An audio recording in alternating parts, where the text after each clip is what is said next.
Hello, my name is Officer Sean Lizzie of the Groton Police Department. This is Officer Joel Lenda, also of the same department. We are both K-9 handlers for the town. We're going to show you guys a little K-9 demonstration of what our dogs do on a daily basis for the town of Groton and the surrounding communities. I'm the K-9 handler of K-9 Ace. Ace is a 8-year-old German Shepherd Belgian Malinois cross, which means he's crossbred between different breeds. That was intentional. Officer Lenda is also, how old is your dog? He just turned 7. So his dog's name is Argos. He's also a Belgian Malinois German Shepherd cross. Our dogs are trained in certain things. They're trained to help us in many ways, and they do a job that a human can't do. So our dogs are trained in evidence recovery. They're trained in criminal apprehension. They're trained in missing person tracking. They're trained in area searches. They're trained in narcotics detection, and they're used on an everyday basis for the town. They're actually very successful in what they do. We do a lot of demos like this. Usually they're in person. This one's on the camera today. We go to a lot of schools. Kids see our dogs. They pet our dogs. Our dogs are very friendly, and they're really something that we couldn't work without. Definitely very beneficial to the town. You want to say it? Say the primary purpose of our dogs is a locating tool. Yeah, they can do a lot of stuff, but we use them because they can find things that we can't because of their eyes, their nose, and their ears. Human scent is so strong. Obviously, we can't smell it, but the dogs can pick that up.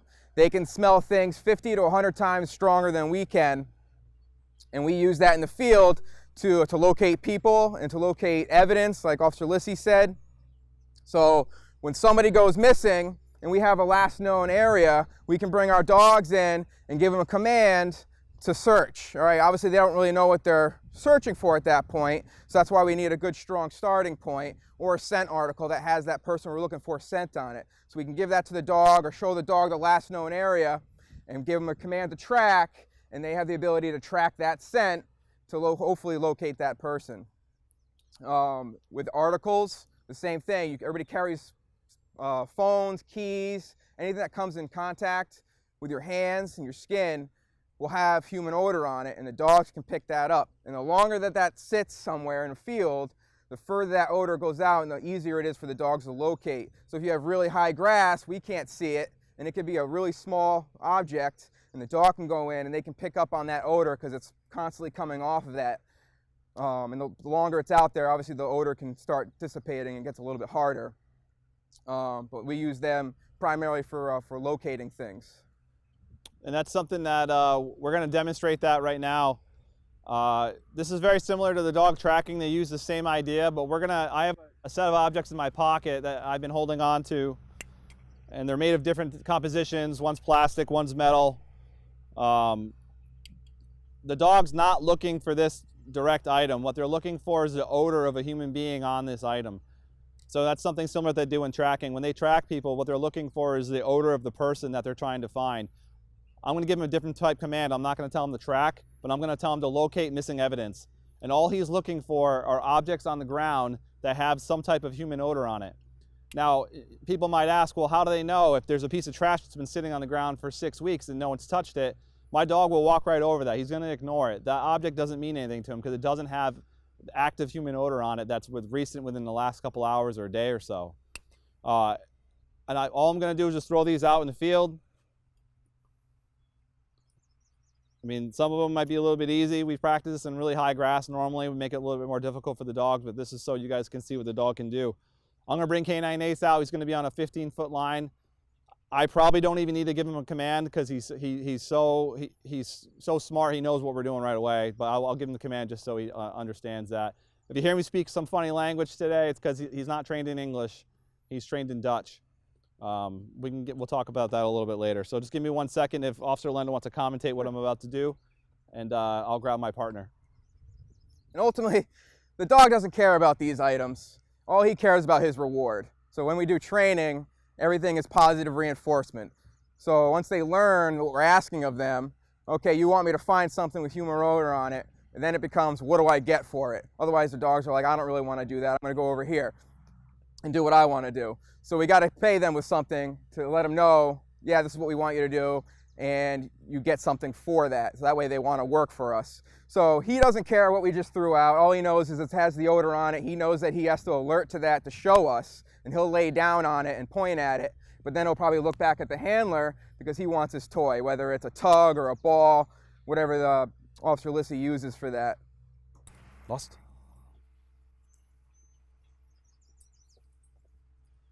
Good boy. Good boy. Good boy. Good boy. Good job, buddy. Good boy. Good boy. Off league. Off league. So the dog came out, and he didn't even need a command. He already knew what we were going to do. He caught an odor as soon as he came out, and he goes, oh, I know what this means. And he already gets right to work. That's just from repetition. We do this so much. The dogs know what we want, and they want to do it because they want that ball.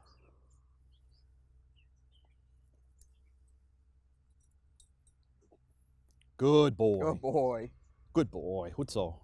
And that's the look, pay me. Good job. Good boy. Good job. Good job. And when we go to pick out new dogs, we test for this type of drive. This is their hunt drive. And we'll show them something and we'll hide it. Lost. But we'll actually hold it on us so that they think it's out there, but it's not. And we want them to hunt for that item nonstop and not give up. Because we want the dogs that don't give up, don't get lazy. They'll just keep working until they find it.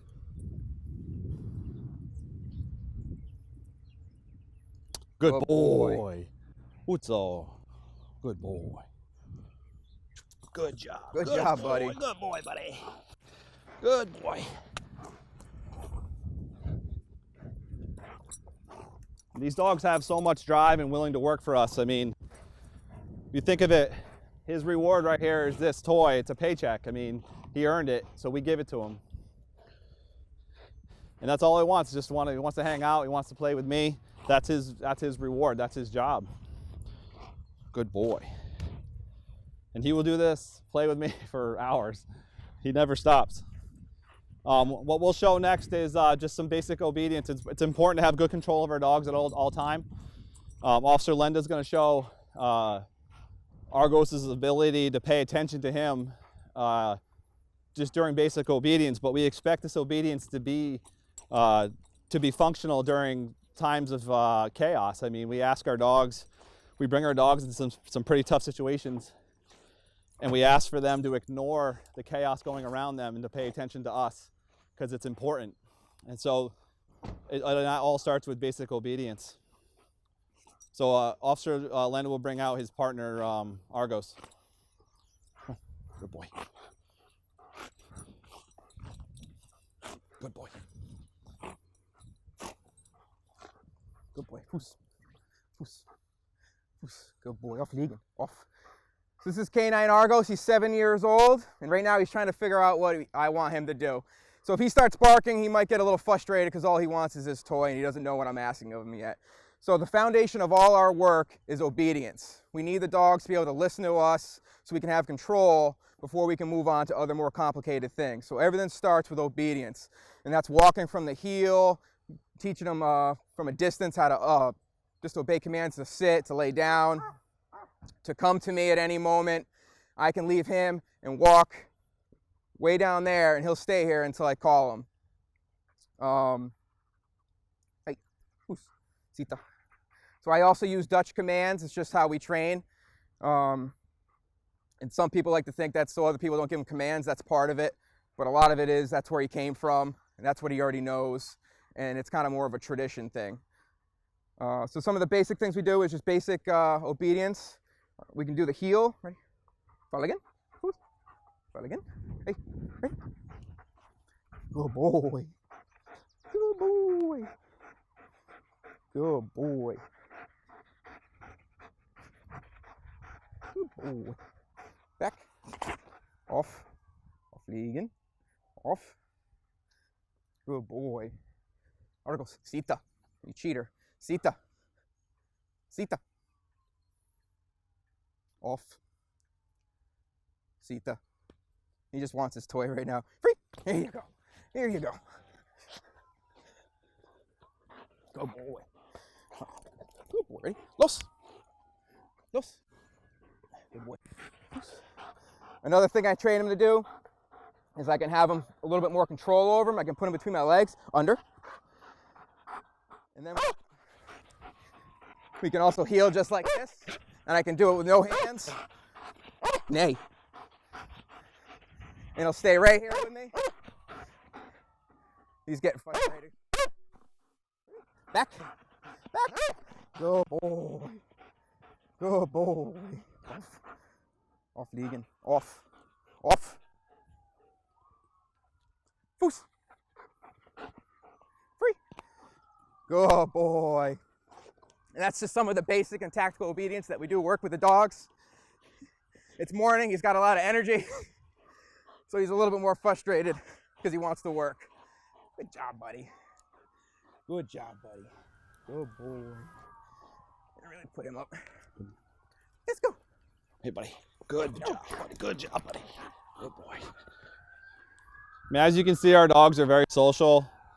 After he gets his reward, he wants to come to me, he wants to play with me. He'll do that with anybody that knows what they're doing. Anybody he can play with, he'll definitely take the opportunity to do that.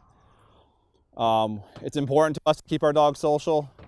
We don't have these animals that just want to go out when they want to bite people, and that's not what we look for. It's not what we train. Our dogs are expected, and it's mandatory that they socialize with people and have no signs of unwarranted aggression. Now, are there times that our dogs are used to apprehend people? That's 100%. That's the world we live in, unfortunately. But we do that in the most just manner we can. Once the situation does not dictate our dogs to show any further aggression, the dogs stop. And that's the most important thing. And when our dogs are done, they're back to their own selves. They can be handled by anybody. They can be pet again. So we're very happy. I mean, we're very satisfied with the dogs that we have now. Town does have 3 dogs. We saw the first 2, and then the third one is K-9 Sabre, who's a 2-year-old Belgian Malinois. And like I said, he's also social, and it's something that we train for. We bring our dogs in training. They meet with other officers. They meet with other people, and we document all that. We've come a long way. Policing's come a long way when it comes to K-9 units doing their jobs effectively, and also keeping that social aspect. Okay. We have questions that we are prepared to answer. So can people come up and just pet your dogs, or how would you suggest that? That's a great question. The question is, can people come up and just pet our dogs? We ask when the dog's working. Just because we're sitting somewhere not doing anything, it seems like, doesn't mean we're not doing anything. We could be waiting to go somewhere. Just approach us. If we wave you over, then come on over. You know, if the situation says that you can pet the dog, we'll definitely let that happen. When we do school demonstrations, we normally don't let kids pet the dogs, just because kids tend to rush all the dogs. When we're in a one-on-one situation with a child, we definitely will allow that in most cases. But it's important for a person who wants to meet our dog and pet our dog, to ask first. Sometimes if a child is scared of the dog, that may not be the best situation for that child, to force that child to pet the dog. So we really take it on a case-by-case basis. We have another question from Marianne saying, how old are most dogs when they start, and how old when they retire? So the question is, how old are our dogs when we bring them into police work, and how old do we retire them at? And typically, they're about at least a year old. Somewhere between a year and 2 years old when we want them to start, because we want them to be mature. We can't have puppies out there, because some of this might be too much for them, and we could lose something out of that. So we want that maturity to hit first, and then we push them into the training. As far as retirement, that all comes down to how the dog, his health is. And we want him to have a healthy retirement as well. I would say average, it'd be about 8 years old. Some dogs have gone to 10, some dogs have gone younger. So it's just something that we have to monitor and keep an eye on. And it's tough, because these dogs want to work. All the way up to their last day, they have that drive and that mentality where all they want to do is work. So it's tough for us, and it's tough for the dog to take them and retire them too early, because now they're stuck at home now they don't have that outlet to get that energy. Even though their hips can't handle it really anymore, mentally, they still want to work. So it's not an easy process. And it usually takes multiple people involved to finally decide that time. But ultimately, it comes down to their health, and we want them to have a healthy retirement as well. We don't want to push them too hard and die on the job because they were just too old and it was too much for them. So usually it's about 8 to 9 years old, and then they usually have a few years after that. Another question, Kinsey would like to know why they are trained in Dutch. So our dogs are trained in Dutch because our dogs were imported from Holland. It's common in the United States for the majority of police dogs are being imported from Europe, from Czechoslovakia, Slovakia, Holland. Even there's some Polish dogs around, and then we try to keep the language of where they're from for several reasons. One, that's what they've heard. I mean, our pronunciation of the Dutch language is probably not to standard. It's definitely not how a Dutch person would speak. But we use that language because that's what the dog heard when he was a pup. And also, I don't know too many people in the United States that can speak Dutch. So if someone comes to me and tries to give my dog a command, and they tell the dog to sit, and he's not listening because he doesn't know what sit means. The word sit in English is different than the word sit in Dutch. So the dog may just look at him and be, what's going on? You know, I'll give you a term. Our dog, you heard Officer Lenda said he used the word vulligan. Well, no one's here has ever heard the word vulligan. Vulligan means heel. Come to my heel with me. So if someone walked up to our dog and said heel, the dog would not know what that means. He needs to hear the Dutch term. That's pretty common. And also, we have guys in our training group. Their dogs are trained in Czech and what's the other one? I don't know. German. So it just really varies. And a lot of it too is we all basically use the same commands. That way, if I need to control his dog for whatever reason, I know what that dog's commands are. Or I got to take care of that dog because Officer Ulysses is on vacation and I got to run him to exercise him because these dogs still need to work and do something to burn off that energy. I know his commands and I can get him to listen to me a little bit. And they listen to us though. Yeah. And his dog will listen to me in some scenarios, and my dog will listen to him. As long as you know what you're doing, the dogs pick up on that really quick. How do the dogs know the difference between searching for an item on the ground and searching for a person that they might end up having to bite at the end? It's the command. They have a different command for searching. They have a different command for tracking. But ultimately, these dogs have experience. They know, they're so intelligent that they've seen it 1,000 times. They know what situation we're asking them to do before they even when they get out of the car, they're like, I'm looking for evidence, or I'm looking for a person. They immediately know, just by sight picture and things that they've seen in the past, of what they're being asked to do. And if we see something so we read our dog's body language all the time. If we see that they're not doing what they're supposed to do, we'll get their mind straight and we'll give a command to the dog that the dog can understand. Another part of it too is like I have a tracking harness, and that's all I use that for is tracking. So as soon as that harness goes on, he goes, oh, okay, I know what I'm doing, I'm tracking. So he'll start tracking for something before I even get to the spot where I want him to track because he's mentally already ready to go. And the other thing is toys too. I have a different toy that I use for different things. I have a tug that I use for tracking. I have a ball that I use for article searches. So a lot of that all plays into it, and they see that, they smell that, and they kind of feed off of us to know what they want to do on top of the commands. And just the question was about tracking too. When we're tracking people, the dog doesn't automatically think that he's going to go track and bite somebody. That's not how this works. We're asking him to go find somebody, and if that situation dictates a person, because we have missing children all the time, so we don't want to bite a missing kid. The situation is going to dictate on how we handle the end of the track when we locate the person. Obviously, the use of force is a thing we want to do least. So in a lot of cases, just a dog finding someone is enough use of force for a person to give up. That's what happens in 99.9% of our apprehensions when we're actually tracking and chasing people. People see a dog, they don't want to get bit, and we don't want to have that either. We want the most safest outcome as possible. Officer Lissy, your kids are saying hi, Daddy. Do you want to give them a quick wave? Shout out. And one of the last questions, do you guys ever adopt shelter dogs? for police dogs, and if not, why not? We personally have not done it. I know the town of Suffield, they had a dog. It was a Dutch Shepherd. Dutch Shepherds also used in the police work. It was found roaming the streets. The dog was tested. It had good drive. It had good attributes. And they ended up using that dog. That's a rare situation. For the amount of liability that these dogs can place on a town and a department, getting a shelter dog may not be the best case in every situation. These dogs are asked to do a lot, and they're asked to make good decisions on their own through good training. And we want to make sure the breeding's in that dog to be able to do that. And that's the only thing fair. We couldn't put a shelter dog that wasn't prepared to be in a life or death situation, because it's unfair to that dog. But if we could find one, trust me, we would take it. I mean, it just doesn't happen as often as people think. There are situations where a single purpose dog that's used just for narcotics detection and it's not used for any other type of work.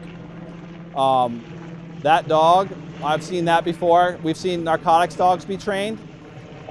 We saw there was a Springer Spaniel in Rhode Island that they got that just did narcotics work. If you go to the airport, the Connecticut State Police have a German short-hair pointer that does narcotics and bomb detection, I believe. They have different dogs that do different things, and they're hunting dogs. So it doesn't mean a pound dog can't do it. It's just not very common. A lot of it comes down to we want the best for what we have to do, and we should be getting the best for what we have to do because of the liability and stuff. And a lot of these pound dogs don't have everything that we need.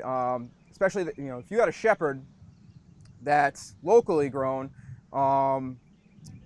you'll definitely see some of the traits that we want, but not in other areas. So they may have a very high prey drive here, but they might be lacking something over here, which is what we don't want. We want a perfect triangle of everything that we want equal, so the dogs don't get scared. We want that confidence and stuff. So a lot of our dogs come from Europe because they have the best bloodlines over there, and that's where most police agencies get their dogs from. And we're even picking through them. So when we just recently went to a vendor that sells police dogs that were all imported, we went through the selection of the dogs they had, between 5 and 6 dogs, and we only selected one for further testing because we didn't like the attributes of the other 5. Not saying they weren't going to be good police dogs at some point. They just didn't meet our needs of what we look for and what we want. So if we're picking through the best of the best of these breeds in other countries, I mean, that goes to show you that we're just not finding what we need in America also. So just to wrap it up, can you guys just maybe give us something that maybe the public doesn't know about what you do, or something that can be helpful to you guys as you're doing your job? Yeah, the question is if we can provide some information or something that could be helpful to the public to help us do our job. There are situations that you guys can talk to us and be around us and ask us questions, and there are situations when you just got to hold off. We like to meet with people. Usually just give us a call, we'll plan ahead and we'll do that. If we're on a scene somewhere and you see a K-9 out, that dog is working, so try not to interfere with us. Try to stay out of that area because it's so important, because our dogs are trained a certain way. And if we want the cleanest area possible for our dogs to track and locate missing kids or suspects of a crime or evidence, that may not be the best time to interject with us. Not saying we can't later.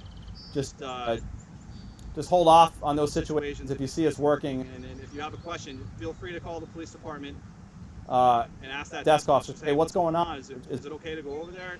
They'll tell you what's going on to a point, and when it's safe that you can interact with us.